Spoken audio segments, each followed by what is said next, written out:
Why me?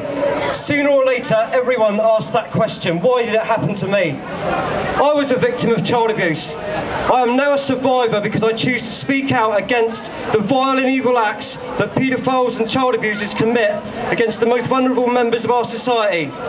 My website is dedicated to all the child abuse survivors out there that feel that they have been silenced. To date, I've profiled over 17,000 convicted paedophiles with their crimes, their pictures and their locations. Woo! And in just 5 months I've received 800,000 hits. Awareness is definitely being spread.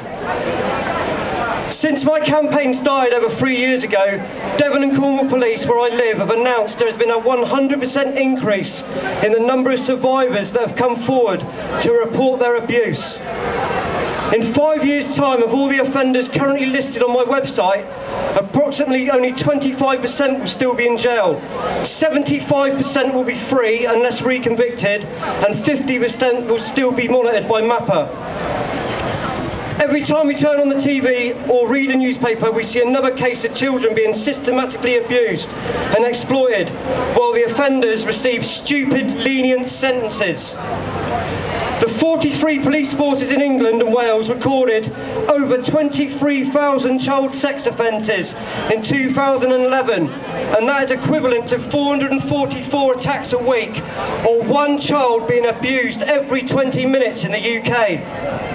Just as worryingly, only 2,135 of those 23,000 offences reported, approximately 10%, led to someone actually being convicted. Thousands of perverts are escaping justice every day in this country. If you look into the eyes of any child that has been sexually abused, you will see pain, a pain that endures long after the bruises have healed. This pain is compounded by child molesters who create images of the sexual abuse and share them online with other paedophiles. They trade them in chat rooms and post them on thousands of websites.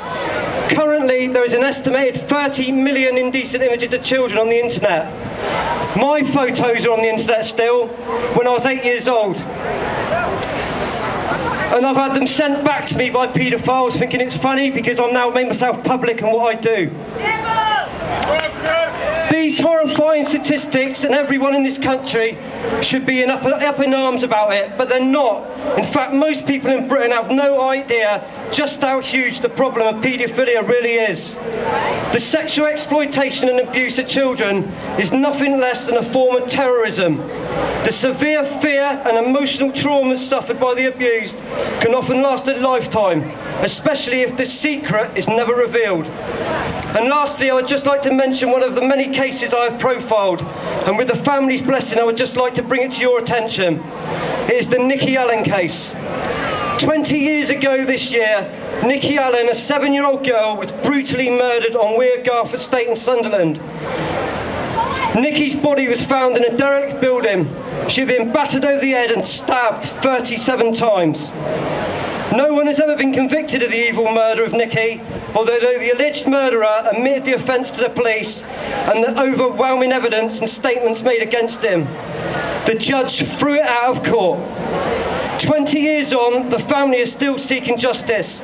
Myself and Nikki's mum Sharon currently have a petition running online which can be found on my website. Please sign it. Website. We need to get justice for Nikki's family. Website. So finally, I would just like to say to all the other campaigners and survivors out there, stay strong, keep fighting and never give up. Children do have rights in society. Woo! Well done, Chris. Next up,